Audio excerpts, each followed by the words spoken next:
Hello, my beautiful people. Welcome to another episode of the Just Be Me podcast. I'm your host, Damian Charlie, and today I'm going to do a read through of one of my favorite books. It is A Hypnotist Journey to Avalon, written by Sarah Breskman Cosme. Her books are amazing. I love them. I think all of them. There might be more out there that I'm unaware of, but I'll get to them when I get to them. But this book, as well as most of her other books, or at least all the ones that I have, are actually stories that are recorded by her during a hypnotist session. And the method she used is QHHT. It's the QHHT method. It stands for Quantum Healing Hypnosis Technique, and it was developed by Dolores Cannon. So these books, for the most part, are in question and answer format. So there'll be questions and answers, obviously questions from the hypnotist, and then the client who's under hypnosis will be answering the questions. So as I read through this, I'll say question, to indicate when it's the hypnotist talking versus the client. This particular story that I'll be reading today is chapter 1 in the book. It is a story of a woman named Christie. This story has multiple layers on it. One of my favorite things about her books are the coincidences, the synchronizations in there. I say coincidences. I don't believe in coincidences. Everything is a divine action. So it's just the way that things come together, the story come together, the author and her clients. You'll see the synchronicities are amazing. But this particular story, again, is of a woman named Christie, both in the current day and in her past life. So, Christie, the modern Christie, today's Christie, who sat down in 2022, maybe 2023? No, I think it was 2022. But the modern day Christie had a session where she was recounting one of her past lives as a woman named Christie. Like I said, I've read all of her books. I've read more than one of her books. Let's just put it that way. And I love them. I want to share the stories with everyone. I constantly hear things in these books that have me like, oh my God, I want to share it with the world. I want other people to see this, hear this, read this. And then I thought, why don't I just review it? Why not do a little read through of the book?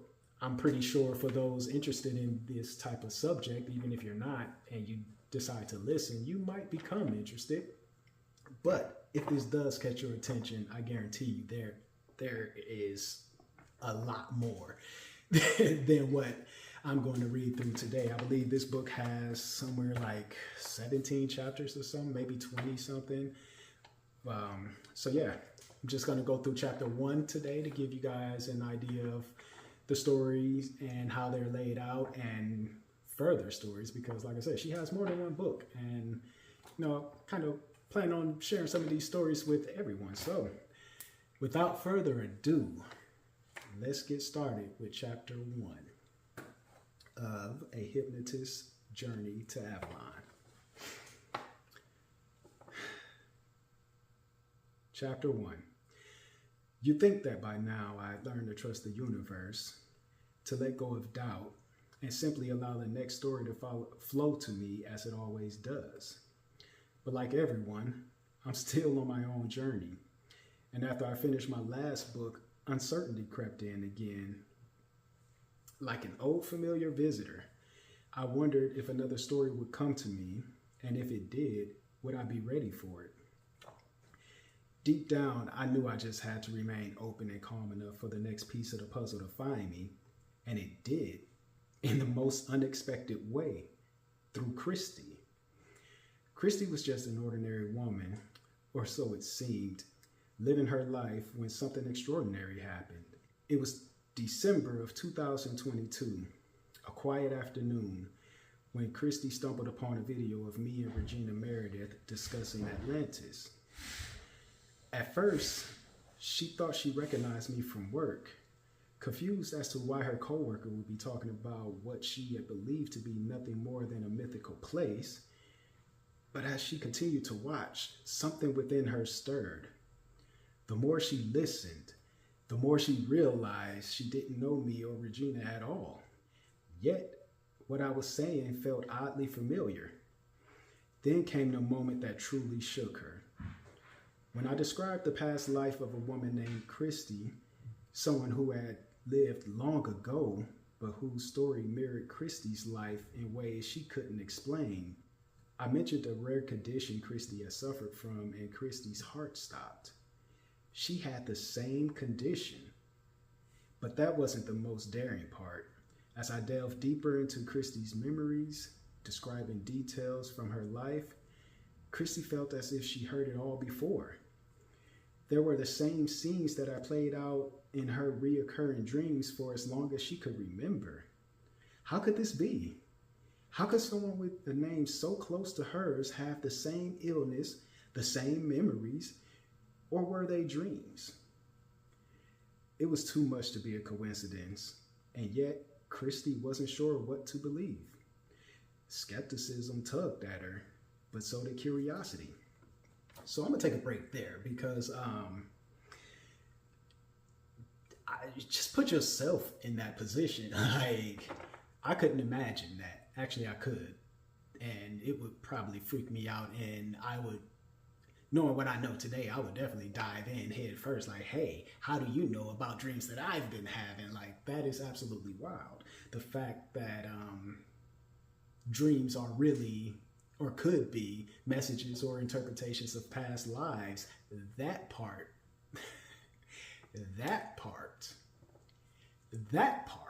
gets 3 of those. That was just mind-blowing in itself for me. Let's continue. She knew she had to reach out. When she discovered I was hosting a workshop in Key West, not far from where she lived, she thought about attending, but doubt crept in once again. Could she justify such an expense based on what she felt like a coincidence or a whim? Christie turned to the place where she always finds peace and answers, her garden. Kneeling in the dirt, hands in the earth, she pondered her decision. As she pulled the weeds, she noticed 2 old plastic jugs buried in the soil. Digging them up, she was astonished to find they were filled with coins. It felt like a sign from the universe. When she counted the coins, they added up to the exact amount she needed for the workshop. Okay, that is divine. That is absolutely, like, what else? That's more than a coincidence, okay? These type of things don't just, actually they do magically happen. They do magically happen. Let's continue. That was the moment she knew she couldn't ignore the call. Without hesitation, she booked her spot right away. But as life so often reminds us, the universe has its own timing. Shortly after making her reservation, Christie's brain condition worsened. Desperate to see me sooner, she called to see if I had any earlier openings. Miraculously, just moments before her call, another client had canceled, leaving a space open for Christie. The synchronicity was undeniable. We arranged her meeting for the first session, and I remember that day as if it had happened yesterday. It was winter in the Keys, a crisp breeze rolling in from the ocean, the sun warm and bright in the sky. Christie arrived nervous, unsure if hypnosis would even work on her.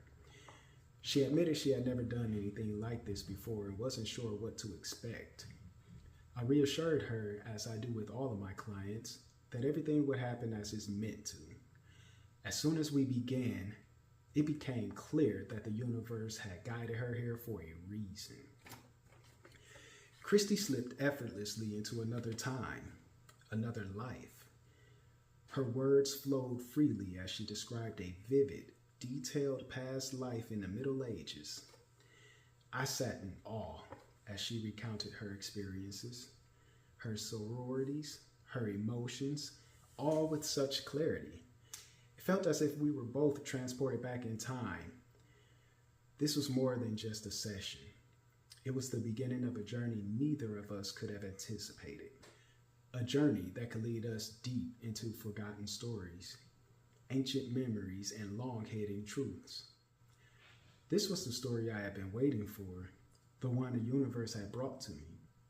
But what I didn't realize then was just how much it would change everything. For Christie, for me, and perhaps for you too. January 2023. Question: what do you notice? Answer: the room is dim, lit only by flickering candles that send soft dancing shadows across the stone walls. The air smells faintly of burning wood, but it's not comforting. It's cold. The chill seeps through the stone floor, biting at my bare feet. I look down and see them, small and pale against the dark, smooth stones. I shiver, feeling so young, maybe 12 or 13. And yet, something about this moment feels far too big for me. Everything is just heavy, quiet, as though the walls themselves were holding their breath.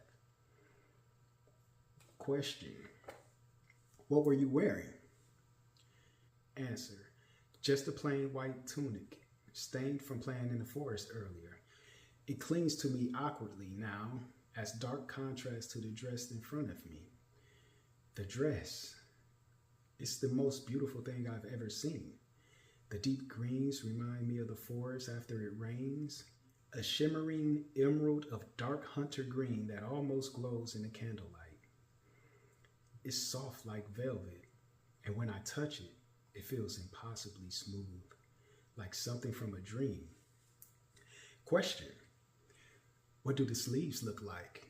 Answer: they're enormous, long and flowing, so wide they could swallow my arms whole. They almost touch the ground, like they belong to someone far taller, far more important. A golden belt lies beside it. Its intricate patterns carved with such care it must have taken months, maybe years to create. I can't help but stare. This dress, it doesn't feel like it's meant for someone like me. It feels like it belongs to a queen, not a girl with dirty feet and a tunic smudged in forest soil. Question: what else do you notice around you? Answer: my nursemaid stands nearby, the candlelight flickering across her face, creating harsh shadows that make her look even angrier. Her lips are pressed into a tight line, her eyes sharp and accusing me like I've done something terribly wrong. I know she's furious that I'm late, that I came back dirty from the forest, but she doesn't yell. She doesn't have to. Her silence feels heavier than any scolding, like I've already disappointed her beyond words. When she finally speaks, her voice is low and clipped, sharp enough to cut. She scolds me quietly. Her words, like tiny barbs that sting as she grabs my arm and pulls me towards the gown. Her hands are rough and impatient, and she strips my tunic off, tugging and twisting without care. The green dress feels heavy as she slips it over my head. The velvet, cold against my skin.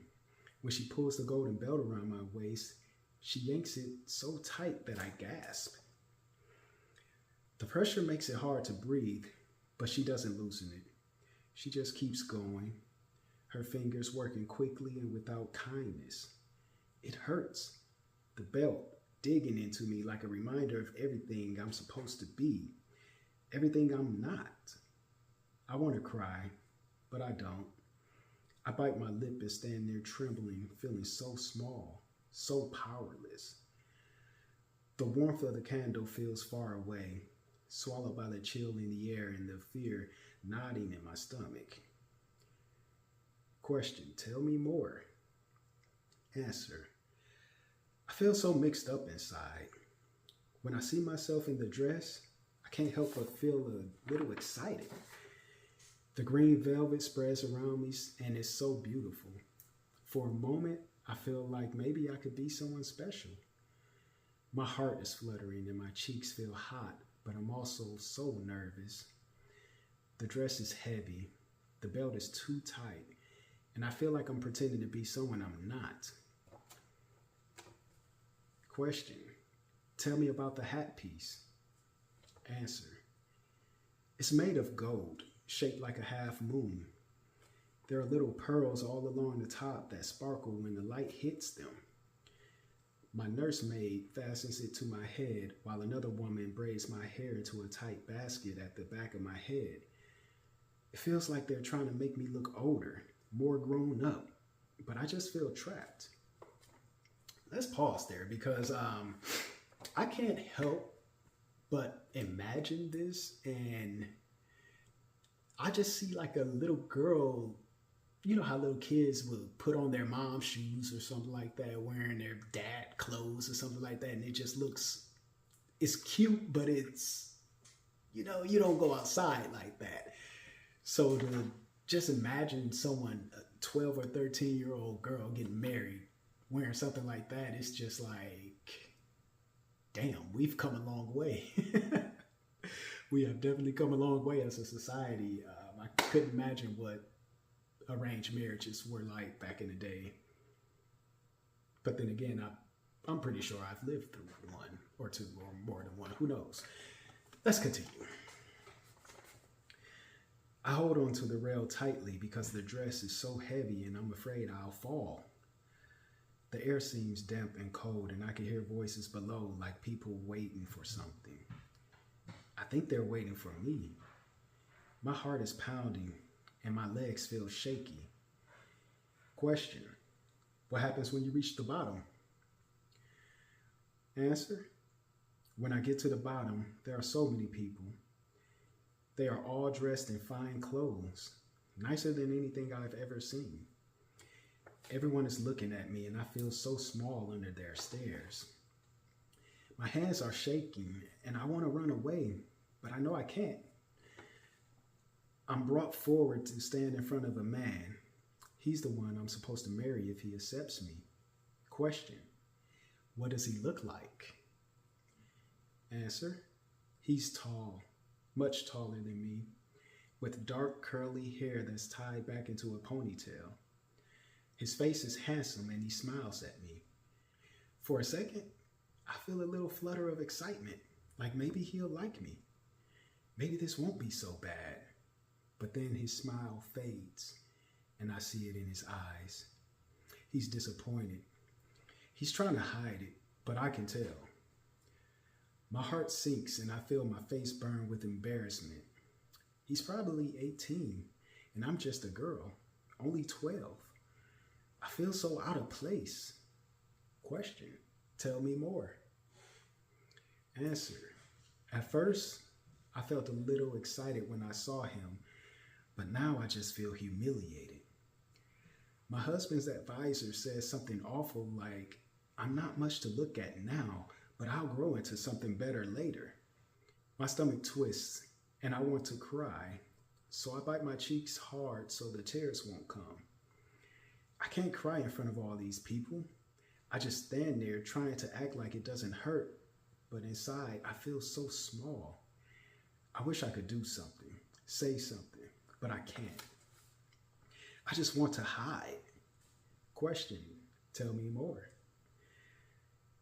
Maybe if my hair was worn down. My hair is pretty long and nice when it's loose, but now that I'm about to be married, I'm not allowed to wear it down. That's the rule. Married women always wear their hair up, but I'm not even a woman yet. I feel like I look silly with my hair up like this. I feel like a child pretending to be someone I'm not. You don't say. You don't say. I agree. Continuing on. Question. What happens next? Answer. The wedding takes place in our small stone church. It's too crowded and makes the air feel heavy, like there's no room to breathe. Everything is in Latin, a language I spent years learning but never cared for. And I'm so nervous that I forget some of the words and feel embarrassed all over again. I feel like I'm suffocating in the heat. My dress is so heavy it drags on my body, and the gold necklaces around my neck feel like they're choking me. The cross on my chest pressed down slick with sweat. I just want it all to be over. After the wedding, there's a huge feast. Long tables full of food, roasted birds, fish, apples, and so much wine. There's music too, played on strange instruments that I don't know the names of. Everyone is laughing and dancing, and I try to enjoy it, but I feel like I'm watching from the outside. It's all so fancy. The silks decorating the walls, the expensive food, but none of it feels real to me. Question, what happens next? My husband's advisor suddenly starts talking to my father about our red crystals, and I can't help but feel a nut tightening in my chest. How does he even know about them? They've always been a part of my mother's family, passed down through generations like something sacred. My father looks confused, offering gold in exchange, but the advisor won't budge. He's so insistent, like those crystals are the only thing that matters. My mind drifts back to the stories my mother used to tell me about them when I was little. Her soft voice painting pictures of their magic. Now they're just another bargaining chip in this contract. Something I thought I'd never have to give away. Question. How does this man know about the red crystals? He must have heard some of the old legends. Question. What happens next? I'm told it's time to consummate the marriage, and I feel like my whole body is trembling. I'm so scared. They take me to this small room that's decorated with silks and flowers to make it look pretty, but all I feel is trapped. There's a bed in the middle, and my heart is pounding so hard I can barely catch my breath. My aunt is there helping me undress, and she rubs rose oil on my skin like it's supposed to make me feel beautiful or calm. But inside, I'm just shaking. My husband is kind. He's trying to be gentle, offering me wine to help settle my nerves, but it doesn't do much. When it's over, I feel a strange mix of relief and exhaustion. The priest comes in and takes the bloody sheets to show everybody that I was a virgin. And that's when I truly exhale. I've heard stories. My nursemaids used to tell me about girls who didn't bleed and they were humiliated, rejected in front of everyone. I never understood why it was okay for a man to do what he wants, but if a girl doesn't show blood, everything could be called off, like her worth was wrapped in that one thing. I just feel so relieved it's over, that I won't have to face that shame. But deep down, I can't help but wonder why it all has to be like this. Question. Tell me more about yourself. My name is Alice, and I've been waiting for you, the storyteller, to find me. My story, like so many others, has been buried for so long, forgotten. But I knew you would find me. I've held on to this hope because you're the one who will bring these stories to life. The one who will help us remember the parts of our past that have long been forgotten. We can't keep forgetting the pain and enslavement of people, of women. Yes, but of men too. Everyone has been shaped by systems of control, by expectations that should never define us. There are so many stories of men and women alike buried in the shadows, silenced by fear, shame, and power. But now you're here to bring it all into the light.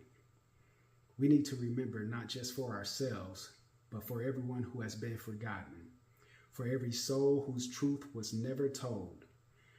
The world has so much hidden pain, and it's time to bring it forward so we can heal together. You are the one who will tell the truth, who will give us back our voices, and together we will not be silenced anymore. This is the beginning of our awakening. Men, women, all of us stepping into the light to reclaim our stories. And that is the end. Wow. What an amazing story. Little hard to read, the whole consummating the marriage thing, considering the age difference and all of that. That was a little tough, but these stories are truths, and truth hurts sometimes. And there are other stories that you may find in some of her books, or at least that I found in some of her books, that were gut-wrenching, that brought out emotions, that had, I'm listening to the stories and I'm getting angry. I'm feeling pain. I'm feeling all the emotions that are discussed. And I don't know. I mean, that's maybe one of the big reasons that I decided to share these stories with you guys. Oftentimes when you can resonate with something like that, there's a reason, there's a connection there. And maybe one day we'll all find out.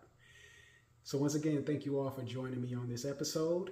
The link for the book, A Hypnotist Journey to Avalon, will be in the description below. You can buy it on Amazon. It's on Audible. Find it wherever you can find it. Buy that book. There are more stories, a lot more stories that are absolutely incredible. Thank you all, and see you next time.